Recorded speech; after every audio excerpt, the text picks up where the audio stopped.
সূরা কাউসার ২১ বার পড়ে হাতের বৃদ্ধাঙ্গুলে ফু দিলে যে কেউ বাধ্য হবে। আমরা অনেক সময় বিশেষ করে পিতামাতারা সন্তানকে বাধ্য করতে চান, অনেক সময় স্বামী স্ত্রীকে বাধ্য করতে চান, স্ত্রী স্বামীকে বাধ্য করতে চান। এই ধরনের হালাল কোনো কাজে যদি আপনি কাউকে বাধ্য করতে চান তাহলে আপনি অবশ্যই সূরা কাউসার আমলটা করতে পারবেন। মনে রাখবেন, সূরা কাউসার হচ্ছে ছোট্ট সূরা, কিন্তু এর ভিতরের ফজিলত অনেক বেশি। ছোট সূরার ভিতর অন্যতম একটি সূরা হচ্ছে সূরা কাউসার। এটা 30 নম্বর পারা, 23 নম্বর পৃষ্ঠার 12 নম্বর লাইন। সূরা পবিত্র কোরআনুল কারীমের 108 নম্বর সূরা হচ্ছে সূরাতুল কাউসার। কিভাবে আমল করবেন আমি আপনাকে বলে দিচ্ছি, মনে রাখবেন।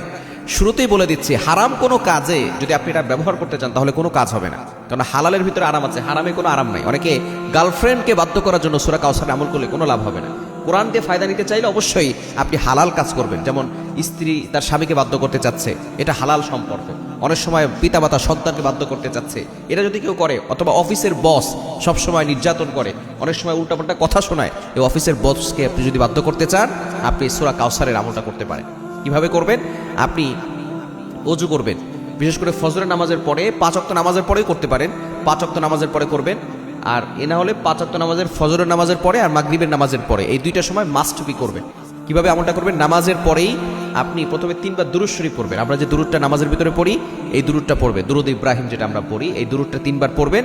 পড়ার পরে আমলটা শিখিয়ে দিচ্ছি, পড়ার পরে আপনি এই যে ডান হাতটা এভাবে রাখবেন। রাখার পরে সূরা কাউসার আপনি 21 বার পড়ে হাতটাকে এভাবে করে, আমরা 1 2 3 গুণি এই করার এখানে রেখে, এরপরে আপনি 21 বার সূরা কাউসার পরে এখানে ফু দিবেন। ফু দিয়ে আপনি হাতটাকে মুষ্টিবদ্ধ করবেন।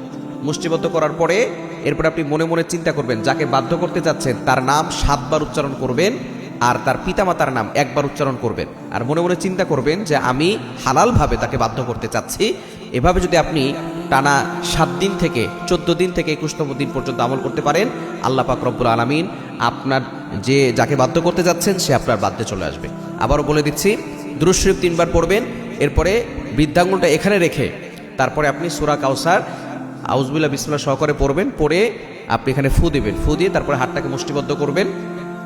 তারপর আপনি যাকে বাধ্য করতে যাচ্ছেন তার নাম 7 বার উচ্চারণ করবেন, আর তার পিতামাতার নাম 1 বার উচ্চারণ করে আপনি নিয়ত করবেন যে আপনি তাকে হালালভাবে বাধ্য করতে চাচ্ছেন। এভাবে আমল করবেন, টানা 21 দিনের ভিতরে ইনশাআল্লাহ ভালো একটা ফলাফল পাবেন।